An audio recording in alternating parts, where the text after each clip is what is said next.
ဟုတ်ကဲ့ပါမင်္ဂလာပါ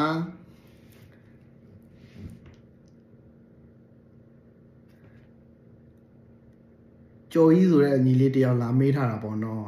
သူ့ကိုတဲ့တငယ်ချင်းတယောက်ကတဲ့စာလာပို့တယ်ပေါ့နော်いつも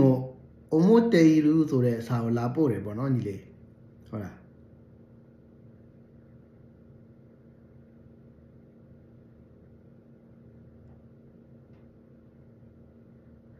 ဒါကအတိတ်ဘေးကဘလို့လဲဆိုပြီးတော့လာမေးထားတယ်いつも思っているဆိုတဲ့အတိတ်ဘေးကဘာလဲအကိုဆိုပြီးတော့လာမေးထားတဲ့ကြော်ကြီးကိုကျွန်တော်ဒီဗီဒီယိုနဲ့ကျွန်တော်ဖြည့်ပေးလိုက်မယ်နော်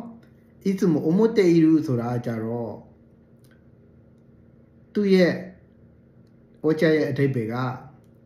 အမြဲတမ်းသတိရနေတဲ့မင်းเจ้าကိုအမြဲတမ်းတွေးနေတယ်ဒါမှမဟုတ်စိတ်ပူပေးနေတယ်ပေါ့နော်ဒီနေ့ကနေချစ်ခင်ကြောင်းကျင်နာကြောင်းကိုဖော်ပြပေးတယ်ဝါကြဖြစ်တယ်ပေါ့နော်ဆိုတော့တတိယနေတယ်လို့တုံးတဲ့အသုံးနှုန်းတစ်ခုပေါ့နော်ဒီနေ့ကနေလှိမ့်လိုက်လေဆိုတော့ဒါဆိုရင်ကျွန်တော်တို့ omoidasu ကျွန်တော်တို့ဂျပန်စာကိုဆက်ဆက်လေ့လာခြင်းမှာအသုံးပြုခဲ့တဲ့ omoidasu ဆိုတာရှိတယ် omoidasu တတိယတည်ဆိုတော့တတိယနေတယ်ဆိုရင် omoidashite iru ဟုတ်ပြီနော်ဆိုတော့ကျွန်တော်တို့ဒီ omoidashite iru နဲ့ omotte iru နဲ့ဘာကွာလဲဆိုတော့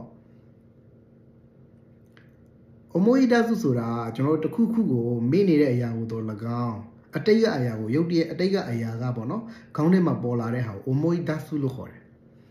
omoidasu ဆိုပြီးတော့အသုံးပြုတယ်ပေါ့နော်ဆိုတော့ကိုကတရားရောက်အကြောင်းကိုသတိရနေတာလို့ဘာလို့ဆိုရင် omoidasu ကိုမသုံးပါဘူး omotte iru ကိုသုံးတယ်ပေါ့နော်ဂျပန် omotte iru ကိုသုံးတယ်ဆိုတော့ကိုကဟုတ်ပြီကိုချစ်တဲ့ကောင်မလေးကိုတော့၎င်းတငယ်ချင်းကိုတော့၎င်းငါမင်းအကြောင်းကိုအမြဲတမ်း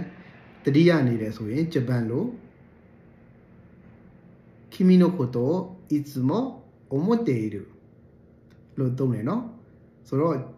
ညီလေးကြော်ကြီးမေးထားတယ်思っているဆိုတာတစ်ဖက်သားကကိုကိုသတိရနေတယ်လို့အတိတ်ပေးရတယ်ညီလေးအဆင်ပြေမယ်လို့မျှော်လင့်ပါတယ်ဒီဗီဒီယိုကိုကြည့်ရင်အကျိုးရှိမယ်ဆိုရင်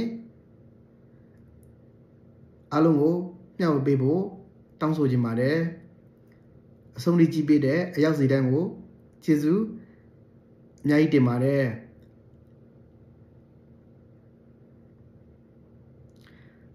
ဂျပန်စာကိုလေ့လာနေတဲ့ညီကိုတွေပဲဖြစ်ဖြစ်ဂျပန်နဲ့ပတ်သက်ပြီးဘုဒ္ဓရာတွေလေ့လာနေတဲ့ညီကိုတွေပဲဖြစ်ဖြစ်တခုခုဂျပန်နဲ့ပတ်သက်ပြီးတော့သိချင်တဲ့ဟာလေးတွေရှိရင်ကျွန်တော်ဗီဒီယိုရဲ့ comment မှာ comment လေးမှန်းခဲ့ဖို့ပေါ့နော်တောင်းဆိုပြစေအဆုံးထိကြည့်ပေးတဲ့အရောက်စီတိုင်းကိုကျေးဇူးအများကြီးတင်ပါတယ်ဟုတ်ကဲ့ပါအားလုံးဂျပန်မှာအဆင်ပြေကြပါစေဗျ See you bye bye